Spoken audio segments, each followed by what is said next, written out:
Hello and welcome to Maths with Jacob. This lesson will focus on length. The metric system is a very popular way of measuring in many parts of the world. One reason for the popularity of the metric system is that it is based on powers of 10. The most popular units used for measuring length are as follows. 10 millimeters, and the short version of millimeters is that, equals 1 centimeter, and that's the shortened version of centimeter. 100 centimeters, cm, equals 1 meter, which means that in order to make up 1 meter, you have 100 centimeters. And there are 1,000 meters in 1 kilometre, km.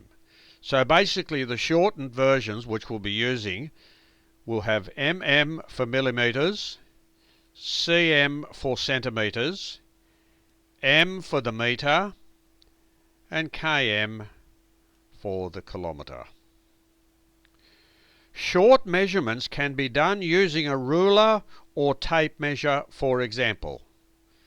Now this is an example here of a ruler, and you'll see that these little marks here, each of those represents a millimetre. Okay, so here you see that there are 10 of these millimetres, which makes up 1 centimetre.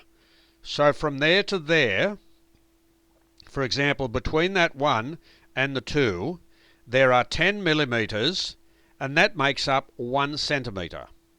So the large numbers represent centimetres, and each centimetre is divided into 10 millimetres. You also have a tape measure, which is very, very similar. The beauty of a tape measure is that it is very popular with builders. If they're measuring a length of timber, which could be 1 or 2 or 3 metres long, they will use a tape measure. The principle is exactly the same as a ruler, except a ruler is a lot shorter.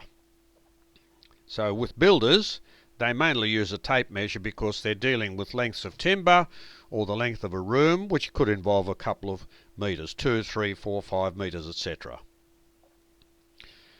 Longer units of measurement, such as the kilometre, can be measured by using a car odometer. Okay, so basically a car odometer, basically that tells you the speed. And here, for example, if you set the odometer to 0 and you start a certain trip, that will tell you how far you've travelled. That section there, that's for that particular trip. Up here it tells you how far the car has travelled since it was new.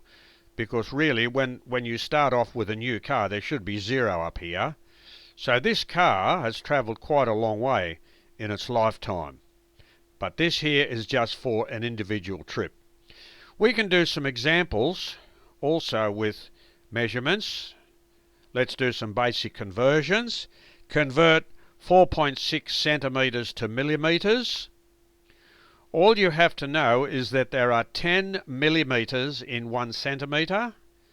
So you multiply 4.6 by 10, and that gives you 46 millimetres. Convert 5.49 metres to centimetres. You have to know that there are 100 centimetres in a metre. So once you know that, you multiply 5.49 by 100, and that gives you 549 centimetres. Convert 3.84 kilometres to metres. You need to know that there are 1,000 metres in a kilometre. So multiply 3.84 by 1,000, and that gives you 3,840 metres. And finally, if you convert 9,600 metres to kilometres, you still have to know that there are 1,000 metres in a kilometre, but this time, because we're going from metres to the kilometre, we have to do division. And when you divide, you just move the decimal point to the left. Since there are 3 zeros, you move the decimal point 1, 2, 3 places to the left to give you 9.6 kilometres. So this video has looked at the basic units for length. In this case, we've looked at millimetres, centimetres, metres and kilometres. We've seen how a ruler and a tape measure can be used for smaller measurements.